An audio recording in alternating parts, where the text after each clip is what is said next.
Okay, as far as injuries, no one to report will be out for the game, so right now everything's looking pretty good. Xavier Rhodes? Well, he and Darius both got some work today, so we'll see how they respond tomorrow, and hopeful that they can go, but we're going to have to wait and see. Thank you. Xavier can go. Does he get his starting job back? We'll probably have some sort of rotation, and the way, with the schemes and the things that we have called, it would naturally work itself out, that there will be rotation and that they will all play. Why do you think you struggled? You have struggled as much as he has this season? Because there's been times where he's shown flash, but then there's plays where it's clear that he just doesn't seem to have it all there at times. You're saying why struggle in his play or with the injuries? Just struggle when he's on the field, because I know you guys have always said you never use injuries as an excuse if you're out there, but it's clear that he doesn't seem to have doesn't look like the same Xavier of last season this year.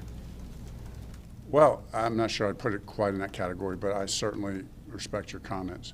I would say Xavier's probably like the rest of our guys, has had some plays here or there that we all, coaches, players, you play long enough, and Xavier's played a long time. He's put so much good stuff on tape.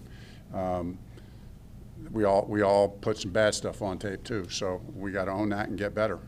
Xavier, all of us. Frank, I wanted to ask you something. You said something in Hard Knocks the other night. I thought that was interesting.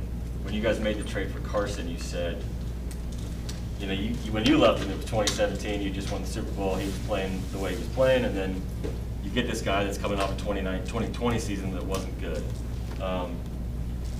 Which Carson were you getting in your mind? And as a coach, do you just assume that you're gonna help him get past the struggles of last season? Do you see, you're not worried about 2020 because you believe in what you can do and what he can do? Yeah, there's no doubt that that's true. That's the most important statement right there, is a belief in what he can do and what we can all do together, what he can do on this team. I believe that we would get the version of him that would be more seasoned, more mature, three more years of playing football and going through the highs and lows and gutting it out, the good and the bad. And there was both of those things after I left. So that's what I was excited for, thinking we were gonna get a better player, a better person, a better leader, after going through those things. Nothing easy about that. I mean, it doesn't happen. You don't go from, all those things are true, but that's what I was thinking. Did you ever have to talk yourself into it? No. I mean, I believed from the start, and I really have believed from the start. So that doesn't mean, I believe in a lot of our guys, as you guys know. But as we specifically talk about Carson, we talk about this as a team all the time. Just because you believe, we understand it's not going to be perfect, and there are going to be struggles. But that's when it shows that you do believe, because when things don't go well, you still believe, and I think guys feel that. Frank, how have you sensed that playoff loss, or how did he sense that playoff loss kind of added some motivation in the offseason? Like JT was talking about how it kept him going in workouts. Did you get any feel of that in the offseason? I did. I think it was, we walked out of that playoff game, just gutted. Left it all out in the field, came up a little bit short against a good football team. That's where we want to be. We want to take that next step. There was that combination of being encouraged as how we competed and how close we were, but also knowing that we missed an opportunity. And there's no guarantee to get that out. There's no okay, we'll be there next year. No, you don't know that. You don't know that. Everybody that's been in this league knows that that's true. So a lot of motivation, I think, from that, generally speaking. Frank, I know Kari is still on IR, and I think this is the third week, if I'm not mistaken. Do you expect him back next week, or is that something that you think is hopeful? Yeah, I mean, the last discussion I had with the docs was, but that was a couple days ago. But hopeful that could be the case. Frank, you mentioned Wednesday we mentioned Marlon Mack, and you talked about JT as a guy that doesn't get tired and is always wants to be out there. That, I mean, you have sort of, I don't say managed it, but he's not been overworked. Do you see a fresher back now with, if you want to call the stretch drive? I mean, he certainly doesn't feel battered and bruised, you know, looks as strong, if not stronger. That's a credit to him. His mindset, the way he works, the condition that he's in and maintains, and I'm sure he's continuing even to get stronger.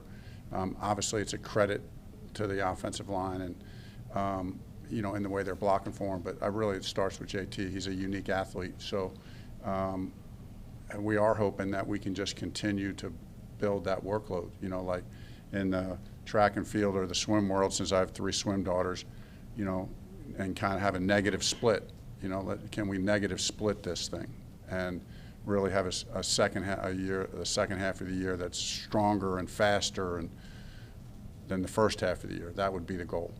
Since you brought up another sport, NBA, it's now about load management. Yeah. That's not ever been a case with JT, is it? I mean, no, like we were never saying, hey, we don't want to, you know, here's the number of carries that we want him to have, so let's try to get it in this way. Honestly, I wanted to give it to him more early on, just the nature of some of those games, as we've already discussed at length. So, you know, just happy that things are going in the right direction right now. If you look at your wide receivers, you guys like to spread the ball around, but it's clear that Carson and Michael have an incredible, you know, relationship on the football field. At what point did you kind of see that, okay, these two have that chemistry where they know Carson knows where Michael's going to be on the field and things like that? Yeah, that's a great question, Mike. I think it started in the Baltimore game, maybe before, you know, like when Pitt goes up and makes that play, makes the contested catches. You know, there was another one, who was it against? Another deep ball catch at home early, maybe in the 3rd or 4th game of the season. He makes another, you know, it's a couple of Pitt plays. I think more than anything, it's a couple of the deep ball plays Pitt has made that have really kind of accelerated that chemistry.